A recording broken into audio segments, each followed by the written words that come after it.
Today we celebrate a feast of a saint who's only recently been in our calendars, Saint Apollinaris. And he has a rather interesting story behind him. He was appointed Bishop of Ravenna in Italy by St. Peter himself. But he was also appointed at a time that the church was beginning to be persecuted. This was the very earliest days of the church. And so he was exiled by the people in Ravenna very quickly, but he returned. Then the next time they wanted to get rid of him, they tortured him and then forced him to leave. But again, he returned.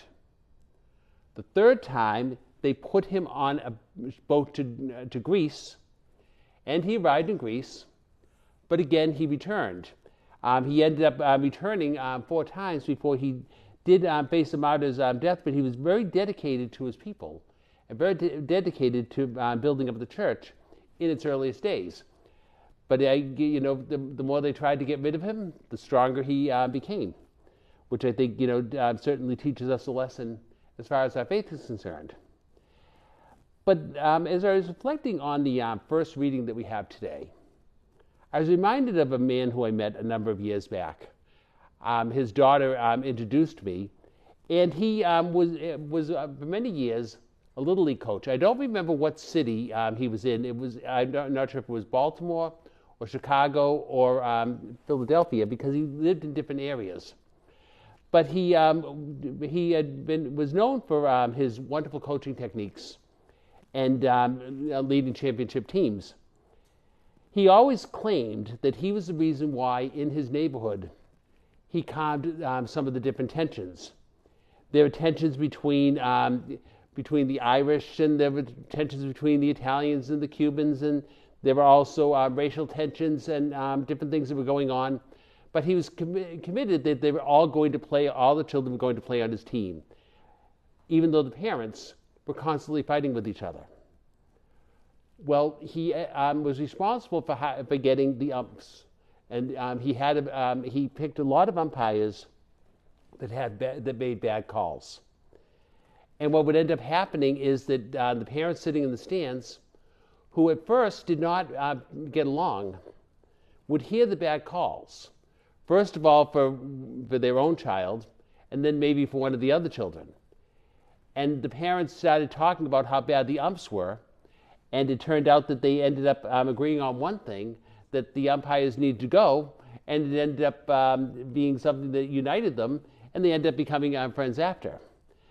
But his real claim to fame, though, was the way he coached his teams. And he often would share, when he told people about his being a coach, that he had no desire to be a coach. He had no skills that would make him the person that you would choose. He knew the game, but he was a lousy player himself. But he arrived one day dropping off his son, and there was nobody to coach the team. And the head of the Little League Association said, "Guess what? You're the coach." And that was the beginning of his coaching career. But he would often point out how he was the least likely person to be able to coach a team. But he ended up being a coach for many years and loving it. And he would share that story to encourage people to do things that maybe they didn't think that they were quite capable of doing. And certainly his example was something that was inspiring and did encourage others. But I think, we know when we look at different people in our church and different people in the scriptures, that God oftentimes chooses the ones that we think would be least likely to do the greatest things. And perhaps there's no greater example than Moses himself. Because think of the stories that we've been hearing this week about Moses. First of all, he was in the land where he was, not by choice, but because he was a fugitive from justice. Remember, a few days earlier we heard about how he saw an Egyptian mistreating a Hebrew slave, and he killed the Egyptian. And so he was fleeing from a murder charge. And then he ends up really not having too many skills as far as leadership is concerned. He's working as a shepherd, certainly an honest job, but not one that you would think that would be giving him qualifications to be a great leader to bring people from slavery to freedom, especially going against the most powerful person in the world at the time. And when we hear other stories about Moses, we hear that he wasn't a strong speaker. He didn't have natural gifts of leadership. He often was overwhelmed by everything that was going on. But yet, when we look at the whole story, Moses was a man of faith. Moses did have tremendous leadership skills that he didn't realize. He was also a hard worker. And he was dedicated to the people that he led from slavery to freedom. He was the right person in so many ways. God saw these things in him, but he didn't see them in himself. And of course, he's not the only one in Scripture that's the case. The greatest missionary of our church, St. Paul, was also at one point one of its greatest persecutors.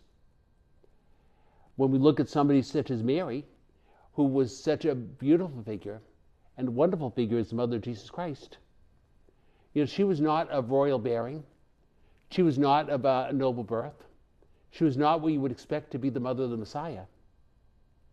Yet nobody did what Mary did better than Mary. St. Peter, our first pope, denied he knew the Lord.